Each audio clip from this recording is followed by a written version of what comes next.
चलें जी, हम अब स्प्रिंग 2026 का नेक्स्ट क्वेश्चन करते हैं। क्वेश्चन नंबर 2 10 नंबर का आया हुआ है सवाल, इसको देखते हैं। कहते हैं under the provision of income tax ordinance 2001 and the rules made there under compute the total income taxable income tax liability of Jamrud Khan for the tax year 2026। Okay, show all relevant exemption exclusion and disallowances, ignore surcharge if any. उसने कहा है अगर एक surcharge वगैरह पड़ भी रहा है तो इग्नोर करना है। ये उसने हमें बता के अच्छी बात की है कि सरचार्जेस को हमने इनकॉर्पोरेट नहीं करना। अदरवाइज मैं सरचार्ज लगाता, अगर उसकी इनकम 10 मिलियन से अबव होती हम उसके ऊपर लाजमी सरचार्ज जो है वो ऐड करते।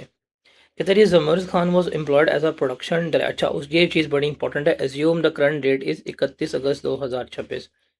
ये चीज़ आपने एजम्पशन पे लेके चलनी है। कहते हैं जी Jamrud Khan was employed as a production director at uranium engineering limited, a listed company for the last many years and resigned on 31 मई 2026। और उसने क्या किया है, उसने 31 मई 2026 को क्या कर लिया है, रिटायरमेंट जो है वो ले ली है। 31 में इसका मतलब ये ड्यूरिंग द ईयर है, तो ये जुलाई से लेके मई तक, तो ये सवाल में याद रखिएगा 11 मंथ्स की कैलकुलेशन है। ये चीज़ मैं यहाँ लिख लेता हूँ। During the year ended 30 June 2026, he received following monthly emoluments from UEL।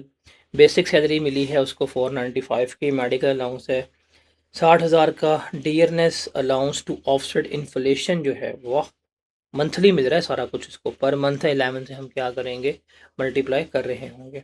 Medical allowance जब भी पढ़ना है आपने इसको स्टार कर लेना है, बिकॉज अगर मेडिकल फैसिलिटी हुई तो ये क्या हो जाएगा, टोटली टैक्सेबल हो जाएगा। फिर कहते हैं UEL provided mister Khan a furnish apartment having a fair market value of 1,80,000 per month. In addition UEL reimburse 20,000 per month towards apartment maintenance charges. उसको अपार्टमेंट की मेंटेनेंस के पैसे भी मिल रहे हैं और उसको फर्निश अपार्टमेंट भी दिया गया, बेनिफिट निकालेंगे, ऐड करेंगे। During the year total contribution to recognized provident fund amounted to rupees 1089, shared equally between the employer and employee। 1089 की टोटल कंट्रीब्यूशन हुई है, आधी जो है वो एम्प्लॉयर पे कर रहा है, आधी जो है वो कौन पे कर रहा है, एम्प्लॉय पे कर रहा है। उसके बाद है under an employ share scheme 30,000 shares of UL originally allotted to Mr Khan on 1 July 2021 at ₹0.3 per share become transferable during the year. ये मतलब यहाँ तक लाइन पढ़ के समझ लगी कि ये रिस्ट्रिक्टेड शेयर्स की बात हो रही है। इसकी बात हो रही है, रिस्ट्रिक्टेड शेयर्स की बात हो रही है। Under term he was not allowed to sell transfer share before 31 July 2025। 31 जुलाई 25 तक की रिस्ट्रिक्शन है, ये कम अगस्त को रिस्ट्रिक्शन खत्म हो गई है। Fair market value of each share was 35 on the granted, जब शेयर दिए गए तब 35 थे और 31 जुलाई को 65 होगी। On February mister Khan sold 20,000 shares at ₹140 net of expenses. ठीक है जी, उसने 20,000 शेयर्स जो हैं वो क्या किए हैं, वो उसने बेच दिए हैं नेट ऑफ एक्सपेंसेस के साथ। ठीक है।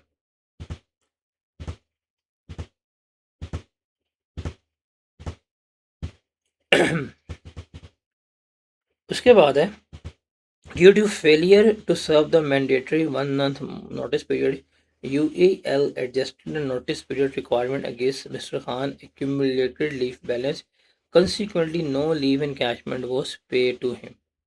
पैसे मार लिए और कोई लीव एनकैशमेंट उसको नहीं मिला प्रोविडेंट फंड में से जो उसको पैसे मिलने थे छोड़ के जाने के। On 30 June 2026 mister Khan receive his final amount which comprised his salary for the month of May।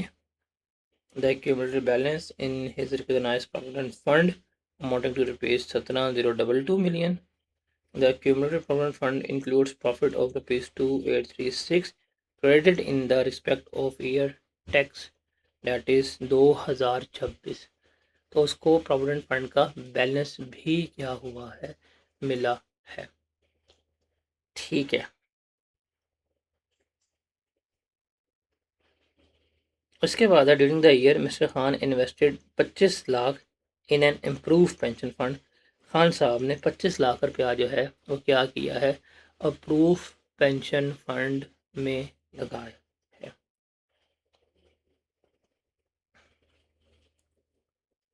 ठीक है जी।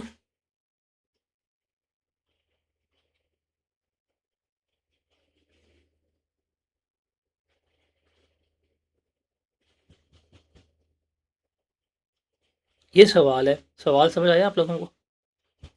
Have you understand the question कि उसने हमें सवाल क्या गिवन किया था? मज़े का सवाल है ये वाला। एक एडजस्टमेंट इसमें से थोड़ी सी डिफरेंट आई है, पर सवाल मज़े का ये वाला।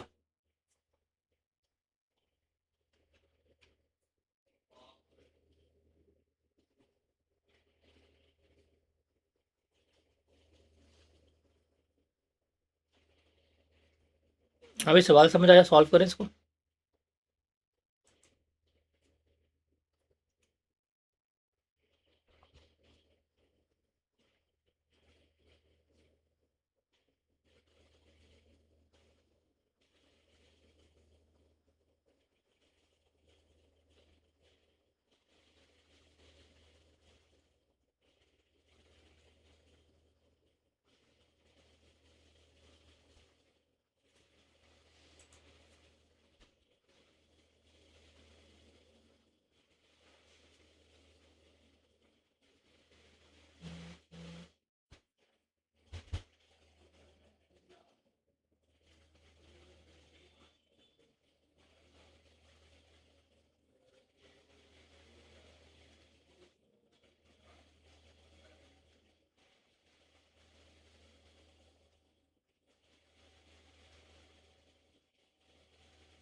इसको रीड करें क्वेश्चन को, फिर हम इसको जल्दी से सॉल्व कर सकते हैं।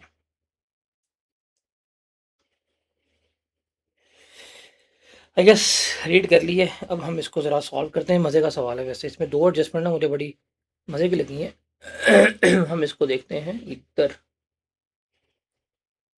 इधर इधर इधर, डैट इज, अब तो पास्ट पेपर में भी सवाल है बिल्कुल सेम नाम से, ज़मुरद खान के नाम से, बट वो ये सवाल नहीं है, वो दूसरा सवाल है। हमने इसकी क्या करनी है, जो रिक्वायरमेंट है कंप्यूटेशन ऑफ टैक्सेबल इनकम है, टैक्स लाइबिलिटी है, तो हम वो हेडिंग दे देंगे यहाँ पे, computation of total income, taxable income and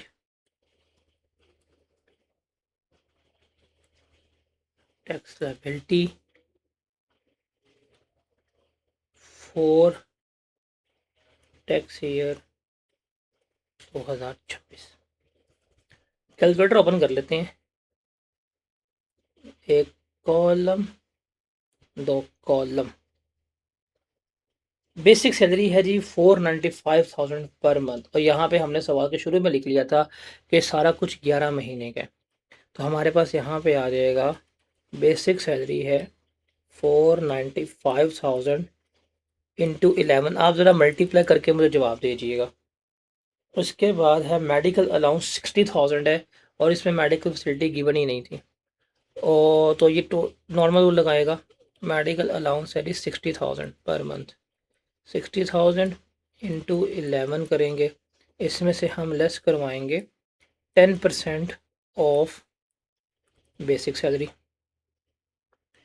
उसके बाद है डियरनेस अलाउंस है 50,000 रुपया पर मंथ। डियरनेस अलाउंस जो है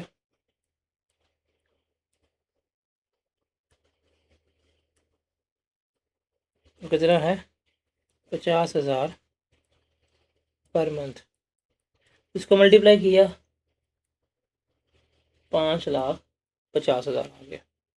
सैलरी है इसकी 495,000, तो कितनी बनेगी, 5,5,4,4,5,000 ये आ गया जी हमारे पास।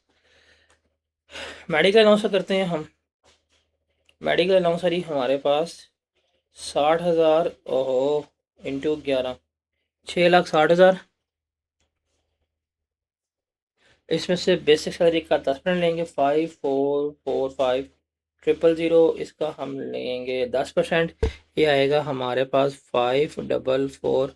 500, तो इसमें से हम लेस करवाएंगे 6,60,000, ये आ जाएगा हमारे पास 1,15,500, ये इसमें हमने ऐड कर दिया। तो ये तीन तो हमारे पास हो गए हैं, इजी पीजी। फिर फर्निश अपार्टमेंट दिया है और रीइंबर्समेंट है 20,000 पर मंथ। तो रीइंबर्समेंट हम यहाँ लिख लेते हैं जी, रीइंबर्समेंट 2,20,000। फिर हम यहाँ पे ले लेंगे अकोमोडेशन,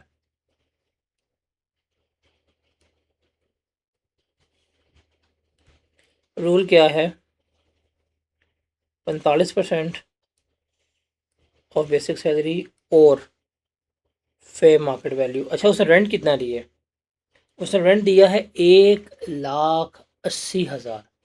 ठीक है, अब यहाँ पे 12 महीने का नहीं, बिकॉज हमारी एम्प्लॉयमेंटशिप चूंकि 11 महीने की और हम 11 महीने के रेंट पे जा रहे हैं, तो हम 11 महीने के लिए ही फेयर मार्केट वैल्यू निकालेंगे, क्योंकि हम तो 11 महीने बाद छोड़ गए हैं।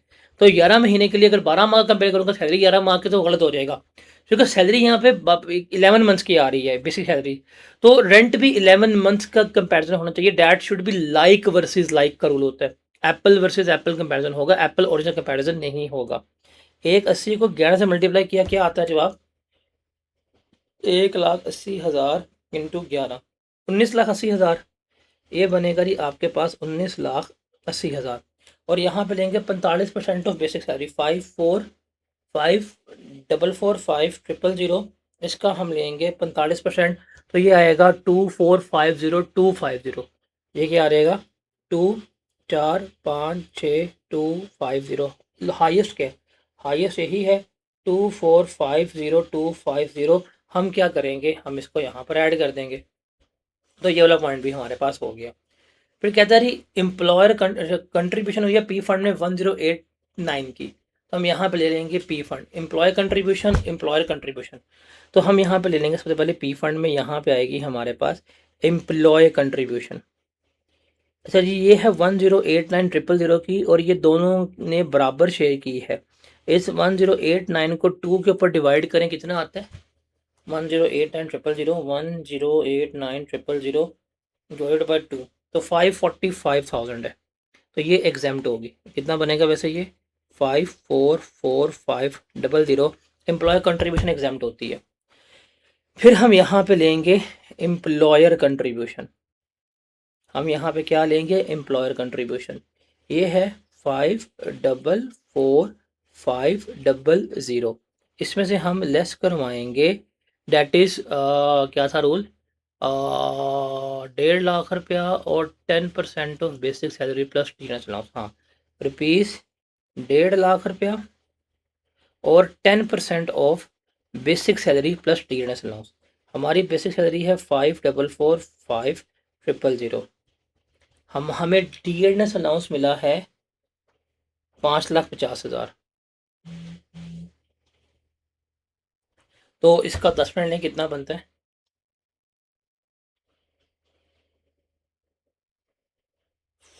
5,445 ओहो 0,000 जमा 5,50,000। इसका हम लेंगे 10%, ये बनेगा हमारे पास 5,99,500। ये आ जाएगा 1,50,000। तो लोअर क्या है? 1,50,000 है। हम इसमें से क्या लेस करवाएंगे? हम इसमें से 1,50,000 की लेस करवाएंगे, तो 5,44,500 ओहो 5,44,500 माइनस 1,50,000, ये बनेगा हमारे पास 3,94,500। कितना बनेगा? 3,94,500। ये हम यहाँ पे लिख लिया, हमने अकाउंट फॉर कर लिया। अब चलते हैं आगे। अब हम यहाँ पे लेंगे इंटरेस्ट, बिकॉज इसको यहाँ पे इंटरेस्ट भी मिला था, इंटरेस्ट क्रेडिटेड। यहाँ पे ना जो ये वाला पॉइंट था, ये वाला, इस पॉइंट में उसने कहा है कि पी फंड में जो इसको इस साल इंटरेस्ट मिला है वो 2,837,000 मिला है। तो हम इसको लिखेंगे यहाँ पे 2,837,000। इसमें से अब हम लेस करवाएंगे जो हमारा यहाँ पे असूल बनता है। असूल है जी 1/3 of basic salary plus D and allowance. तो हमारे पास आ जाएगा basic salary plus D allowance है 5445,000 प्लस डी अलाउंस है 5,50,000। इसका हम लेंगे कितना 1/3। क्या लेंगे इसका हम लेंगे 1/3 लेंगे। और उसके बाद हम यहाँ पे लेंगे 16% ऑफ एक्यूमुलेटेड बैलेंस। ये आपको सैलरी बताया हुआ है कि एक्यूमुलेटेड बैलेंस ओपनिंग बैलेंस का लेते हैं। अब देखें हमें ईयर एंड के ऊपर जो पी फंड है वो है हमारे पास 170,220,000। ये हमारा ईयर एंड के बाद का बैलेंस है। इसमें से जो इस साल का इंटरेस्ट मिला है वो है हमारे पास 2,837,000। आप इसको लेस करवा दें, आप इसको लेस करवा दें 170,220,000 माइनस 2,837,000। ये बनेगा 1,4,185,000। 1,4,185,000 that is your opening accumulated balance. इसका हम लेंगे 16%। 16% ऑफ 1,4,185,000। इसको आप ले लेंगे 16% से। ये आपके पास आएगा 2,269,600। और ये बनेगा आपके पास 1/3 5,445 जमा 5,50,000 525। इसको डिवाइड करेंगे 3 से। ये बनेगा आपके पास 1,998,333। हाईएस्ट क्या है हम हमें लगाते हैं हाईएस्ट वाला। हाईएस्ट ये लेस होगा हमारे पास 2,269,600। अब इसको यहाँ पे ले लें 2,837,000 माइनस 2,269,600। ये बचेगा 5,67,400। कितना आएगा 5,67,400। ये हमारे पास इंटरेस्ट आ गया जो उसने हमें यहाँ पर गिवन किया। तो ये वाला भी पॉइंट हो गया। ओहो, ये वाला पॉइंट भी हो गया, ये वाला पॉइंट भी हो गया, इंटरेस्ट वाला पॉइंट भी हो गया है हमारा जो यहाँ पे है। अच्छा, जो इसको फाइनल सेटलमेंट मिली है बिकॉज ये अप्रूव प्रोविडेंट फंड था, तो ये पेमेंट जो रिसीव हुई है अमाउंट फ्रॉम पी फंड ये एग्जाम्प्ट होगी। अमाउंट ऑफ पी फंड जो है वो क्या होगी एग्जाम्प्ट होगी बिकॉज ये प्रोविडेंट फंड का इसका कौन सा था अप्रूव था। अगर ये अनअप्रूव होता तो ट्रीटमेंट उल्टा हो जाता, फिर हम कंट्रीब्यूशन का ट्रीटमेंट ना लेते, फिर हम अमाउंट के मिलने का ट्रीटमेंट ले रहे होते। तो हमारा ये वाला पॉइंट भी डिस्कस हो गया है। अब हमारे पास ये रह गया है कि उसको पैसे नहीं दिए, उसने 1 मंथ का पीरियड पूरा नहीं किया, हमने उसको पैसे काट लिए, 1 महीने के पैसे जो हैं उसके हमने डिडक्ट कर लिए। जो हमने उसको 495 60 और 50 पे करना था उससे नोटिस पीरियड नहीं दिया हमने, कि हमने इसके पैसे भी जो हैं वो नहीं दिए। तो नोटिस पीरियड के पैसे जो उसके हमने काट लिए हैं, ऑल्दो उसको बेनिफिट अवेलेबल था लेकिन चूंकि उसने वो नोटिस पीरियड सर्व नहीं किया तो दैट्स वाई उसको वो अमाउंट नहीं मिली। बट हमारे एंड से तो अवेलेबल थी, हमारे एंड से तो वो अवेलेबल थी। अब उसने कहा था वो एडजस्ट हो गया, उसने नोटिस पीरियड नहीं दिया तो हमने सैलरी की अमाउंट जो है वो क्या कर ली है उसकी एडजस्ट कर ली है। तो कितनी बनती है 495 60 और 50। 495 में 110 ऐड करेंगे 6,05,000 बनेगा ये। तो ये जो है 495 60 50 कितना बनेगा ये 6,05,000 बनेगा। ये भी हम क्या कर लेंगे ऐड कर लेंगे। ये भी हमारे पास यहाँ पर आ गया। अब इसके बाद हमारे पास सिर्फ एक चीज़ रह गई है अगर देखा जाए तो एम्प्लॉय शेयर स्कीम रह गई है। एम्प्लॉय शेयर स्कीम हम यहाँ निकाल लेते हैं जल्दी से। एम्प्लॉय शेयर स्कीम, अब देखिए रिस्ट्रिक्टेड शेयर से जिस दिन उनकी रिस्ट्रिक्शन ख़त्म हुई है, जिस दिन उनकी रिस्ट्रिक्शन ख़त्म हुई है उस दिन वैल्यू 65 थी। कितने शेयर थे 30,000 से, मैं इसको जल्दी लिख लेता हूँ 30,000 वैल्यू है 65। हमने कितने के लिए हैं, हमने लिए थे 20 रुपये के हिसाब से, तो 45 का बेनिफिट होगा। वाह भाई वाह, बड़ा बेनिफिट ले लिया हमने। 65 माइनस 20 मल्टीप्लाई बाय 30,000 तो 45,000 आएगा हमारे पास। 45 मल्टीप्लाई बाय 30,000 1350,000। ये हम क्या करेंगे, बेनिफिट जो है वो इसमें हम ऐड कर लेंगे। ये एम्प्लॉय शेयर स्कीम का बेनिफिट हो गया। उसके बाद उसने कहा था 20,000 इसने शेयर्स बेचे हैं। ओके, जिसने शेयर्स बेचे हैं वो तो फिर कैपिटल गेन्स में जाने चाहिए, वो तो इसमें नहीं आने चाहिए। तो वो तो हमारे पास और कुछ नहीं है। तो सैलरी में हमारे पास यही है सारा कुछ। सैलरी में हमारे पास बेसिक सैलरी आ गई 545 की, फिर मेडिकल अलाउंस आ गया 115 का, फिर 5.5 का टीएनएस अलाउंस आ गया, अपार्टमेंट का 2450 आ गया, 220 रीइंबर्समेंट का आ गया, फिर 394 पी फंड का हमने लिख लिया, इंटरेस्ट हमें मिला था 567 का, हमने वो लिख लिया। 6,05,000 रुपये का हमारे पास वो नोटिस पीरियड के पैसे आ गए हैं, और एम्प्लॉय शेयर स्कीम का 13,50,000 आ गए। अब आप इसको जमा करेंगे तो आपके पास इसकी आ जाएगी टोटल सैलरी। आपके पास इसकी क्या आ जाएगी, टोटल सैलरी कितनी बनती है ज़रा बताइएगा। 54500।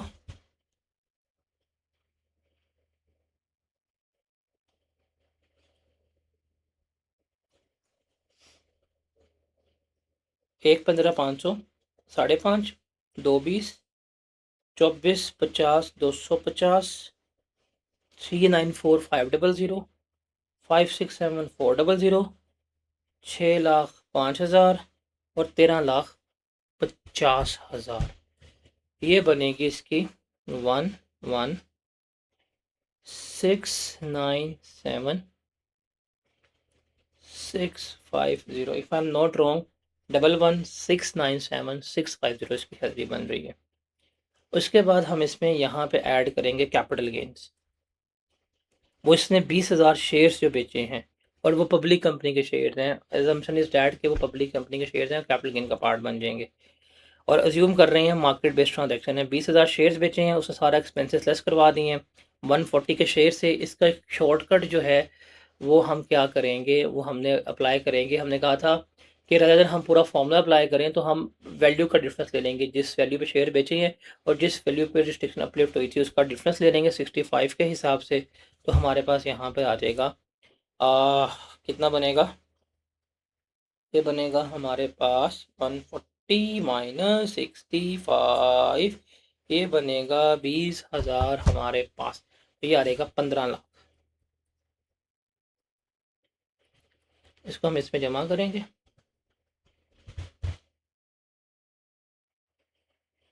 डबल वन 697,650 जमा 15 लाख। ये बनेगा हमारे पास 13,197,650। ये है हमारे पास इसकी टोटल इनकम। ये हमारी क्या कंसिडर होगी, इसको हम कहेंगे ये है इसकी टोटल इनकम। इसमें से हम लेस करवा देंगे सेपरेट ब्लॉक ऑफ इनकम। वो हमारे पास कितनी आई है, 15 लाख रुपए की। तो हमारे पास इसकी आ जाएगी टैक्सेबल इनकम 650। ये हमारे पास इसकी इनकम आ गई। अब हम इसकी करेंगे यहाँ पर टैक्सेशन। यहाँ पे हम क्या करेंगे, इसकी टैक्सेशन करेंगे। ओए, इसने तो वो भी की है, एपीएफ में कंट्रीब्यूशन भी की है। तो हम इसका सामने इसके टैक्सेशन निकाल लेते हैं। हम इसकी यहाँ पर टैक्सेशन करेंगे। इनकम है हमारे पास 11,697,650। इस पे हम क्या करेंगे, इस पे हम अपना रेट लगाएंगे। इस पे हम क्या करेंगे, इस पे हम अपना रेट लगाएंगे। सैलरी आखिरी स्लैब है 6,16,000 और 35% एक्सीडिंग अमाउंट का। दो दो दो दो दो दो दो दो इधर है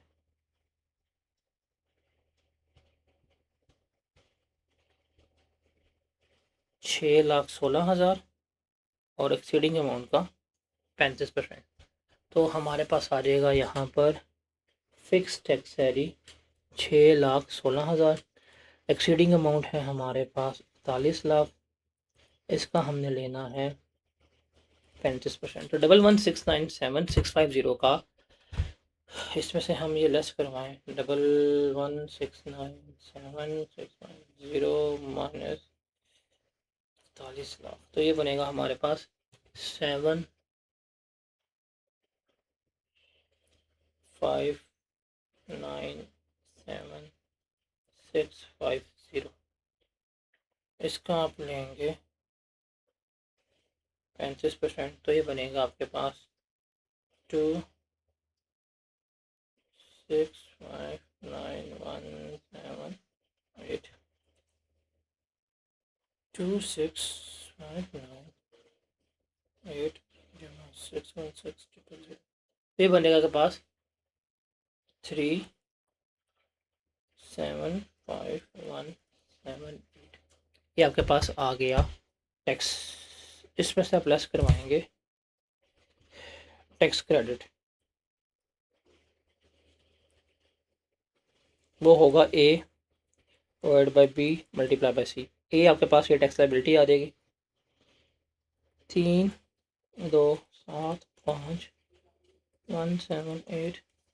बी आपके पास आ जाएगा 11697650 1169 मल्टीप्लाई करेंगे हम इसको रूल से। अच्छा, रूल क्या था? Amount contributed. रूल में हम डिस्कस करते हैं सी पे अमाउंट कंट्रीब्यूटेड 25 लाख। अगर हम यहाँ पे सी देखेंगे, सी में हम देखेंगे 25 लाख और 30% ऑफ टैक्सेबल इनकम। हमारी टैक्सेबल इनकम है 11697650 11697650। इसका हम लेंगे 30%। 11697650, इसका हम लेंगे 30%, तो ये बनेगा 35, सॉरी 20% है, 20% है, 20%, 30% उसके लिए 11697650, इसका हम लेंगे 20%, तो ये बनेगा 239 530। तो हम यहाँ पे लोअर लेंगे 2339 530। तो ये आ जाएगा आपके पास 3275178 डिवाइड बाय 11697650 मल्टीप्लाई बाय 2339 530। तो ये बनेगा आपके पास 655035। ये बनेगा 655035, ये रिबेट आ जाएगा। तो आप लेस करवाएंगे इसमें से 3275178 माइनस 655035, तो ये बनेगा आपके पास 2620143। लेकिन यहाँ खत्म बड़ी होगा, यहाँ पे हम ऐड करेंगे टैक्स ऑन कैपिटल गेन्स। क्या करेंगे? कैपिटल गेन का टैक्स ऐड करेंगे। अब देखते हैं, ये इसको 1 जुलाई 2021 को शेयर जो हैं वो मिले थे, तो यहाँ पे हम रेट लगाते हैं सेपरेट ब्लॉक का। तो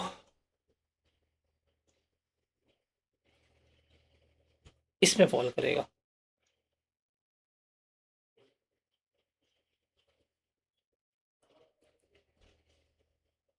अब देखिए ना, इसे कब मिले हैं? इसको शेयर्स मिले हैं 1 जुलाई 2021 पे अलॉट हुए थे। तो अगर हम रेट्स को देखें, ये रेट्स है 1 जुलाई 2022 के बाद का। ये शेयर्स इसको पहले मिले हैं, तो इरिस्पेक्टिव ऑफ टाइम पीरियड हम 12.5% जो है वो क्या करेंगे, हम टैक्स लगा देंगे। कितना इसको गेन आया था कैपिटल गेंस? 15 लाख रुपया। तो 15 लाख का हम क्या लेंगे? हम 15 लाख का लेंगे 12.5%, हम इसको टैक्स लगा लेंगे। That is set to be 187,500।